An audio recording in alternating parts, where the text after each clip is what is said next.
Hello दोस्तों, welcome back to our channel. तो दोस्तों, आज हम जानेंगे कुछ एयर ट्रांसपोर्ट के नाम इंग्लिश और हिंदी में, साथ में उनके फैक्ट के बारे में भी जानेंगे। हॉट एयर बैलून, जिसे हिंदी में हम लोग गर्म हवा का गुब्बारा कहते हैं। क्या आप जानते हैं दुनिया का पहली हॉट एयर बैलून की उड़ान 1783 में फ्रांस में हुई थी। इसमें एक मुर्गा, बत्तख और भेड़ बैठे हुए थे तो उसे उड़ाया गया था। पैराशूट को हम लोग हिंदी में पैराशूट या विमान से कूदने वाला यंत्र कहते हैं। पैराशूट का इस्तेमाल सबसे पहले सेना द्वारा किया जाता था ताकि सैनिक सुरक्षित ज़मीन पर उतर सकें। अब ज़्यादातर सभी हवाई जहाज़ों में ये देखने को मिलता है। ग्लाइडर को हम लोग हिंदी में ग्लाइडर या बिना इंजन का विमान कहते हैं। ग्लाइडर में कोई इंजन नहीं होता, ये सिर्फ हवा की दिशा और ऊंचाई से उड़ता है। भारत में पैराग्लाइडिंग हिमाचल और उत्तराखंड में बहुत ही ज़्यादा प्रसिद्ध है, अब कश्मीर में भी प्रसिद्ध है। बाईप्लेन को हम लोग बाईप्लेन या दो पंखों वाला विमान भी कहते हैं। पहले विश्व युद्ध में बाईप्लेन का बहुत इस्तेमाल होता था। इसके दो विंग इसे ज़्यादा स्थिर बनाते हैं हेलीकॉप्टर की तुलना में। जेट को हम लोग हिंदी में जेट का मतलब होता है तेज गति वाला विमान। जेट विमान ध्वनि से ज़्यादा तेज उड़ सकता है। इन्हें सुपरसोनिक एयरक्राफ्ट भी कहा जाता है। ये ज़्यादातर छोटे होते हैं प्राइवेट यूज़ के लिए। कार्गो प्लेन को हम लोग हिंदी में कार्गो प्लेन या मालवाहक विमान भी कहते हैं। भारत में कार्गो प्लेन से ज़रूरी दवाइयाँ, खाने पीने की चीज़ें और मशीनें भेजी जाती है।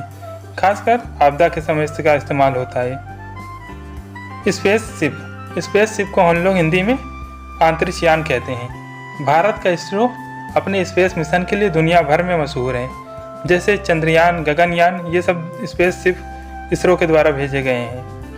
फाइटर जेट को हम लोग हिंदी में लड़ाकू विमान कहते हैं। भारत में तेजस, राफेल फाइटर जेट हमारी वायुसेना की ताकत हैं। ये दुश्मन का हमला करने और रक्षा दोनों के लिए काम आते हैं, जैसे F-35 5th generation fighter jet है। सैटेलाइट को हम लोग हिंदी में उपग्रह या सैटेलाइट भी कहते हैं। भारत ने 100 से ज़्यादा सैटेलाइट लॉन्च किए हैं, जो मौसम की जानकारी, टीवी, मोबाइल और इंटरनेट देने में मदद करते हैं। सैटेलाइट सबसे ज़्यादा अमेरिका के द्वारा भेजी गई है। ड्रोन को हम लोग हिंदी में ड्रोन या मानव रहित विमान कहते हैं। ड्रोन का इस्तेमाल अब फोटोग्राफी, खेती, डिलीवरी और सेना में भी होने लगा है। भारत में भी ड्रोन टेक्नोलॉजी तेज़ी से बढ़ रही है। ड्रोन का सबसे ज़्यादा इस्तेमाल आर्मी में होता है। इसके बाद हेलीकॉप्टर को हम लोग हेलीकॉप्टर या अर्धगामी विमान भी कहते हैं। हेलीकॉप्टर सीधी ऊपर और नीचे उड़ सकता है, इसलिए पहाड़ों और कठिन इलाकों में बहुत ही ज़्यादा फ़ायदेमंद होता है। इसका सबसे ज़्यादा इस्तेमाल आर्मी के लिए किया जाता है।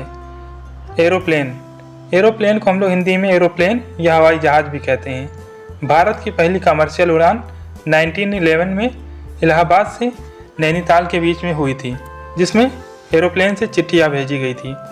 ब्लिम्प को हम लोग हिंदी में ब्लिम्प या हवा से भरा हुआ हवाई जहाज़ भी कहते हैं। ब्लिम्प को अक्सर विज्ञापन के लिए आसमान में उड़ाया जाता है। इसमें गैस होती है जो इसे हल्का बनाती है। तो दोस्तों, वीडियो कैसी लगी कमेंट बॉक्स में ज़रूर बताइएगा। साथ ही चैनल को सब्सक्राइब करना मत भूलिएगा और बेल आइकन को प्रेस करना भी मत भूलिएगा।